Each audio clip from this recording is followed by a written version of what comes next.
Hai, ini yang ketiga. Ini bukan kisah gue, tapi kisah teman gue yang pindah rumah. Dia kebetulan sejajar sama gue rumahnya. Nah, di sini itu kan banyak pohon gede ya, guys. Gede-gede pohonnya. Memang di sini belum banyak rumah, cuman masih dihuni sama pohon-pohon gede gitu ya. Kan di sini mau bangun rumah. Kebetulan harusnya kan kalau mau tebang-tebang pohon itu kan ada izin, ada apa gitu. Ini orang main tebang aja. Pas udah gitu dia lagi nebang pohon. Ceritanya yang mau bangun rumah ini nebang pohon. Pohonnya itu pohon rambutan ya. Udah tua sih, pohonnya udah tua, mungkin udah lama mungkin ya. Mungkin tuaan dia lah sama gue juga. Ditebang lah pohon itu kan. Abis ditebang itu semua ditebang, digergaji mesin, pokoknya udah semua dah beres, tinggal bangun rumahnya kan, tinggal bikin pondasi orang itu. Abis itu temen gue malamnya, tetangga gue ini yang sejajar sama gue, dimimpiin didatengin sama penghuni pohon rambutan itu. Banyak banget pohon rambutan itu. Yang ngehuni pohon rambutan itu, dia tuh ceritanya setan tapi sejenis ceweknya, entah kuntilanak apa bininya genderuwo, gue nggak tahu ya. Dia ngedatengin temen gue ke dalam mimpinya. Sampai mimpinya itu juga temen gue itu lama. Dia datang segerombolan sama anak-anaknya dia, tapi berbentuk apa? Kayak manusia, dibilang manusia bukan ya. Berbentuk apa ya? Kata dia sih dibilangnya setan tapi kayak manusia tuh. Ya beda lah sama manusia. Ya udahlah, sejenis setan mungkin ya. Dia bergerombol sama anaknya datang ke temen gua mimpi. Dia bilang apa? Itu kurang ajar. Dia nggak ada izin, nggak ada apa. Memang itu posisi katanya yang di dalam mimpinya itu dilihat sama temen gua itu. Ya. Itu dia bawa anak tapi banyak. Anaknya masih kecil-kecil tapi keadaan mati. Anaknya mati, guys. Anaknya mati. Terus dia tuh kayak ngegendong sih, enggak, kayak diseret-seret anaknya itu. Banyak banget. Dia tuh kayak kayak lagi mau curhat gitu. Ini siapa yang nebang? Kenapa rumah gue ditebang? Kata setan itu bilang sama temen gue. Setan ini bilang, ini bener-bener kurang ajar banget sih manusia itu katanya. Tolong ya, gue mau pindah ke sini. Lu kalau nggak mau keganggu sama gue, lu yang pindah, kata setan itu. Terus teman gue nggak bisa ngejawab kan. Cuman dia diam aja gitu. Ini gara-gara nebang pohon, anak gue jadi ketimpa pohon semua dan alhasil mati. Itu memang mati semua. Terus setan itu di situ kayak mau dendam gitu. Terus kayak gini, setan itu bilang gini, sekarang udah nggak ada pohon itu, gue mau pindah ke sini. Giliran lu yang pindah katanya. Kalau lu nggak mau diganggu sama gua, lu pindah katanya gitu. Terus kan bangunlah temen gue itu cerita ke gua.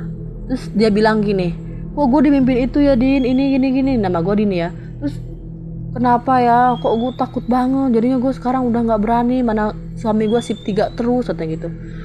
Oh udahlah, itu mimpi aja. Udahlah, yang penting kita baca-baca aja. Kalau mau tidur ingat sama Allah. Udah. Malam kedua kayak gitu, persis lagi dimimpiin kayak gitu.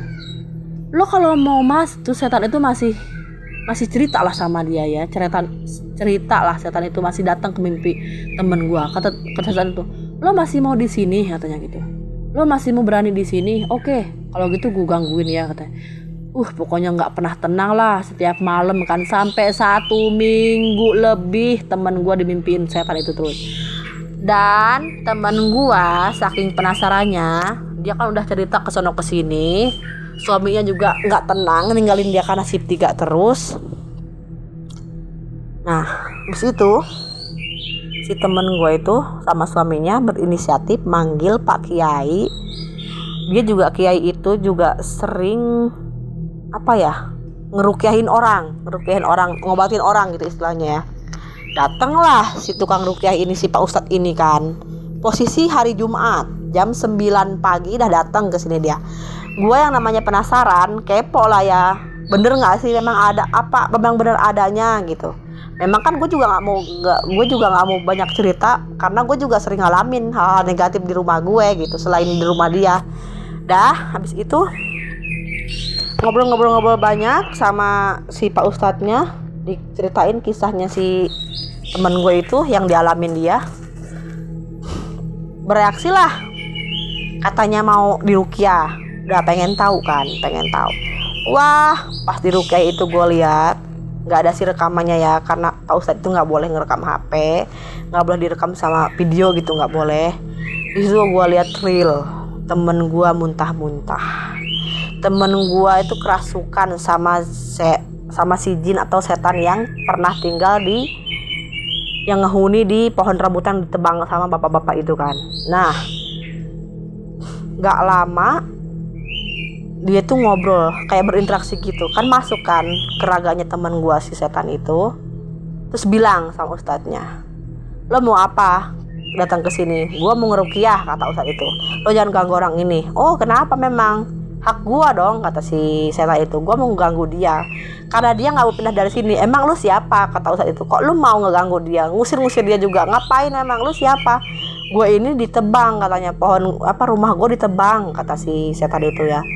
Tapi gue gak ada tempat tinggal lagi, gue udah nyaman di sini, gue harus kemana? Anak-anak gue, sedangkan anak-anak gue udah mati, kata si setan itu. Terus kata Pak Ustadz itu, enggak urusan gue, itu urusan lu kemana? Kayak nggak usah ngusir-ngusir orang ini, katanya. Lu kalau masih mau hidup, kata si Pak Ustadz itu ya, nggak usah macam-macam, nggak usah yang namanya nggak usah yang namanya nantangin, apalagi nakutin orang ini, kata si Ustadz itu ya. Pakai segala ngusir-ngusir segala, nggak ada hak lu ya, nggak ada hak. Lu beda alam, lu beda segala-galanya, kata Pak Ustadz itu kan. Nah habislah sama Pak Ustadz itu diapain, dibaca-bacain, jerit banyak kisahnya itu. Ngejerit lah, nangis lah, muntah lah, itu yang namanya diruqyah ya kan. Yang gue lihat itu kayak gitu. Terus masih berontak lah, nggak mau kalah itu sih, tanya kan sama Pak Ustadz itu. Tetap berapa kali berobat, terus kedua kalinya belum sembuh juga. Malah temen guanya yang datengin ke tempat keruqyahnya, namanya itu Pak ngeruqyah itu Pak Haji Asep kalau nggak salah ya, dia tinggalnya masih di Tangerang. Cuman dia karena banyak panggilan mungkin ya, jadi katanya Jumat depan mau kesini lagi, mau datang ke rumah teman gue lagi, tapi nyatanya dia belum bisa. Akhirnya sore teman gue kesana lagi, itu udah berobat lagi kan, tetap temen gue nggak nyaman tinggal di sini. Akhirnya dia minta izin sama suaminya, dia pengen pindah. Sementara dia cari kontrakan yang bikin dia aman, yang bikin dia jadi nggak stres gitu kan. Dia kan lama-lama juga tinggal sendiri kan, dia juga belum punya anak ya, suaminya juga kerja malam terus, takut stres lah lama-lama digangguin sama makhluk begitu kan. Udah lah dia pindah, dan katanya kerasukan lagi. Pas mau pindah itu kerasukan. Si teman gua setannya ngomong di teman gua, ngomong gini, kalau lu pindah asik nih, kalau si setannya, gua mau gangguin temen lu yang sebelah. Terus gua jawab aja, oh lu mau gangguin gangguin aja, emang kenapa? Ayo, siapa takut. Malah gua tantangin kan, mana emang lu siapa, tampakin lah, nggak usah kada suara aja, gua bilang begitu.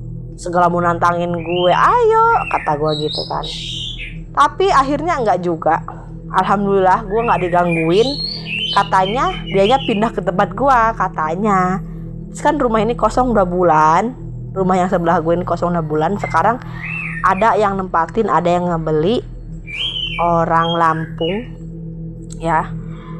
Dia orangnya kayaknya berani, terus ya yang nggak percaya lah kan, gue ceritain sebelum dia mau pindah ke deket gue sini nggak ada di sini nggak ada apa-apa kan mbak, apa gimana gitu, speak dulu lah ya, namanya dia mau pindah ke tempat bekas orang gitu ya. Dulu sih ada kata gue, teman gue sampai pindah, katanya digangguin ini. Alah udahlah, yang penting kita yakin sama Allah dia nggak bakalan ganggu gitu.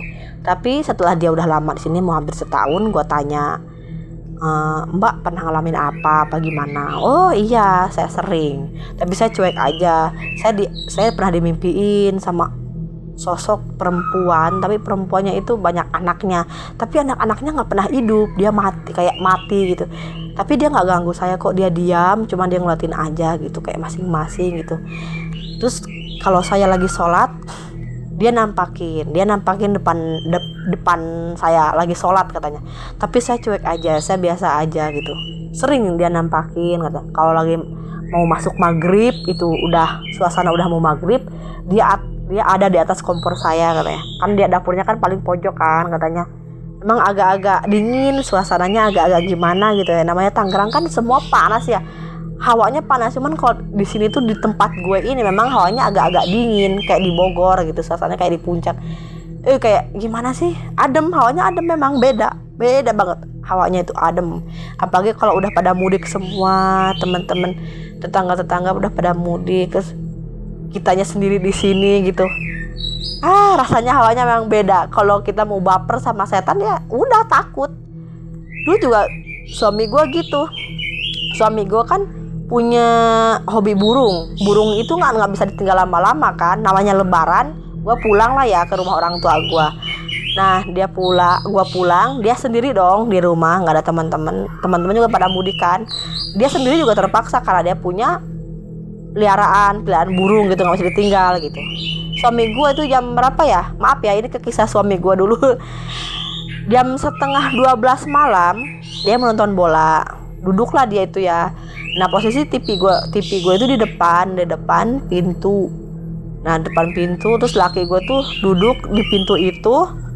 Tapi pandangan dia itu dua pandangan, dia ke dalam iya, matanya itu ngereret ke luar juga iya. Karena di situ posisi itu memang sepi, adem, hawanya nggak ada siapa-siapa ya. Mungkin iseng juga. Laki gue ngeliat ada yang ngelangkah, kakinya gede banget.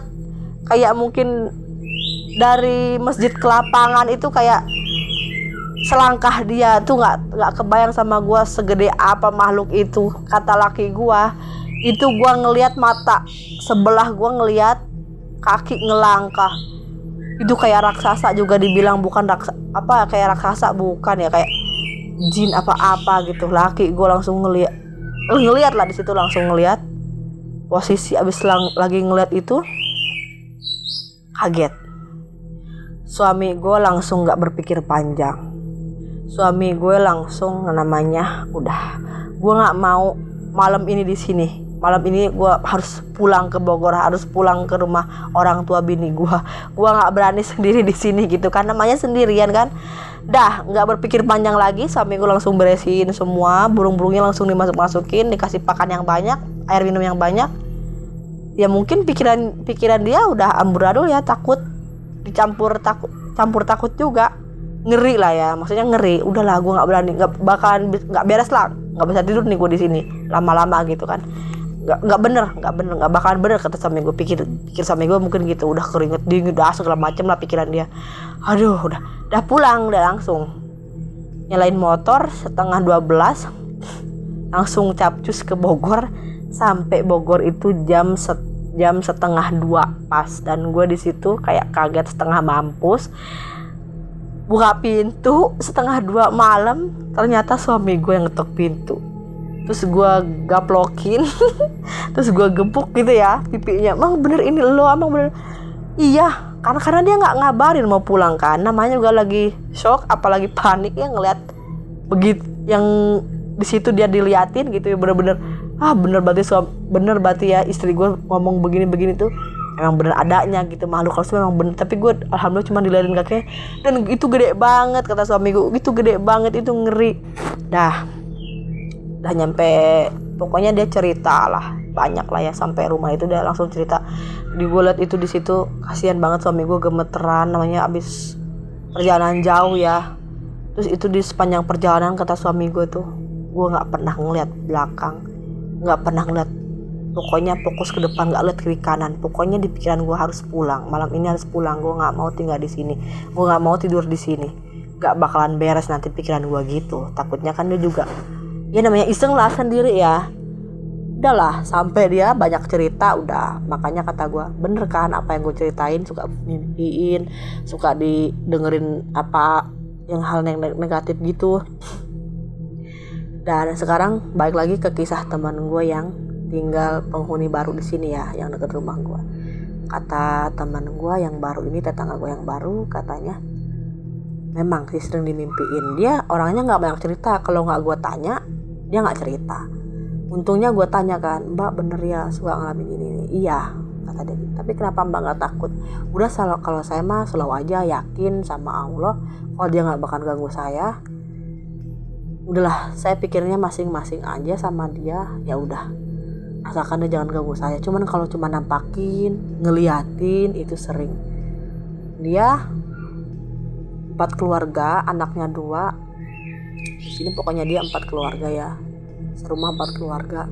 Alhamdulillah adem ayem aja sampai sekarang. Ya mungkin masih ada kali ya si penghuni pohon rambutan itu. Ya udahlah ya. Masing-masing mungkin menurut temen gue yang baru ini, yang penghuni baru ini, ya udahlah ya, masing-masing dia juga makhluk Allah, saya makhluk Allah, kata dia. Asalkan jangan bikin saya mati aja gitu. Saya mah yakin yang bisa bikin mati itu cuma Allah, yang bisa matiin saya cuma Allah. Tangan Allah yang bisa matiin saya, katanya, bukan dia. Ya udah, masing-masing, dia juga punya anak, saya punya anak. Kalau dia ganggunya macem-macem sama saya, baru saya juga bertindak, katanya gitu. Terus kata saya gini, bertindaknya kayak semacam apa Mbak? Mungkin kan orang beda-beda ya, ada yang ada yang mungkin bisa ngelawan dengan cara apa juga, gue juga bingung ya. Temen gue aja sampai pindah, pikir gue gitu kan. Lo mau apa namanya, mau ngelawan dia kayak macem apa, gimana caranya gitu, pikir dalam hati gue sih, gue ngomong kayak gitu. Nah, gue ketawa aja di situ. Tapi alhamdulillah sih di gue juga sekarang ya ada sih yang namanya negatif itu sering ada juga. Ya udahlah, itulah kisah gue sama tetangga baru gue.